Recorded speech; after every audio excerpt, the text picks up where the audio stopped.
Hello everyone, I hope you're doing very well. I want to show you a very short video today. This is mine. This is another little pine sapling that I'm growing as a bonsai, as you can see. Same colander method. And I think it's really interesting because of we can see the growth of this spring right here. This species of pine is the scientific name is quite difficult. It's Pinus Maximartinezii. I don't know if I pronounced that correctly, but basically it's a Mexican blue pine. This is really interesting because it grows here in Mexico, and the pine nuts are edible and they are very big, so it's very popular down here. So anyway, as you can see, well, it's called a blue pine for a reason, right? You can see the blue needles here, and it's growing very vigorously. It's growing in almost 100% turfus, with a little bit of cocoa peat and what's the name?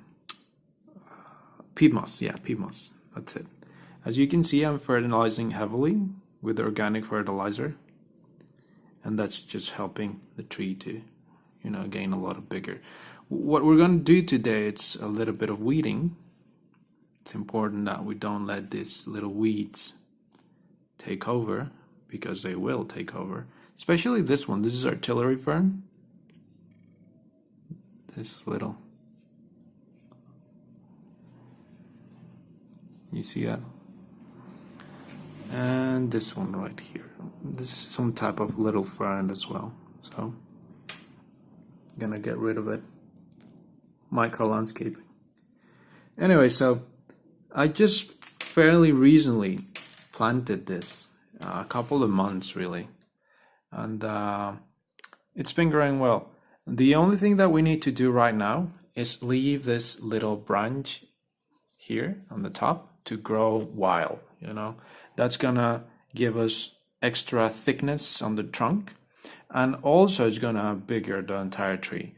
Now in the future we will be able to work on the needles, because these are fairly large needles. They're very long, but with proper techniques, we will be able to reduce them.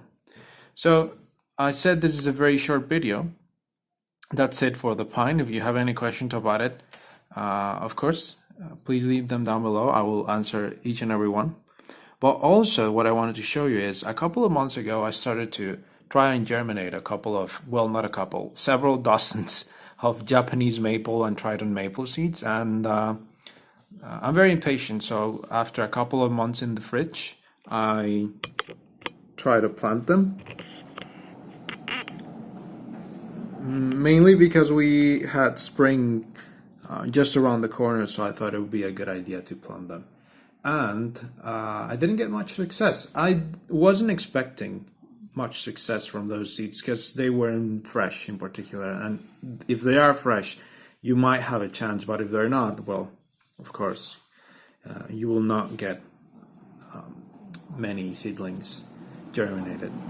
But just a couple of days ago, I noticed this. You see that? That's a Japanese maple seedling.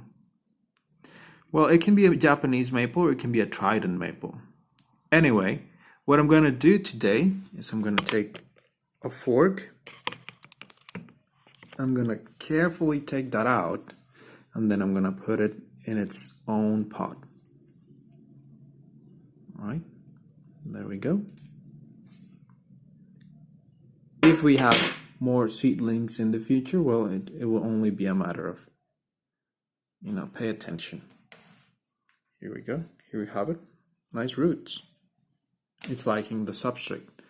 So, I have a little top here ready with soil. As you can see, I punched several holes in it so you can have nice drainage. And maples being very acid loving plants, well, not very acid loving, but acid loving plants, what I added, this is turfus, but I also added peat moss and cocoa peat as well, and much more than for the pine substrate, for the pine soil. Maybe 30 to 40%, whereas the pine just has like a 10% proportion of peat moss and cocoa peat. So there you have it. That's it. Nice little seedling in its new home. In the future, when it grows, we can start to work on the roots, so it can have a nice nevari. It can flare out. We can start to fertilize once it has a couple of pairs of true leaves. You know, not the little segments that come with the seedling that basically are the energy that the seed stores for the new plant. Once it has a couple of true leaves, we can start to fertilize. So that's it. That will be it for today. I will keep you updated on this one and on this one. Like I said before, if you have any questions, comments, suggestions, or anything, I'll be happy to answer them and to reply. Okay, so I hope you like this video, and I'll see you on the next one. Bye-bye.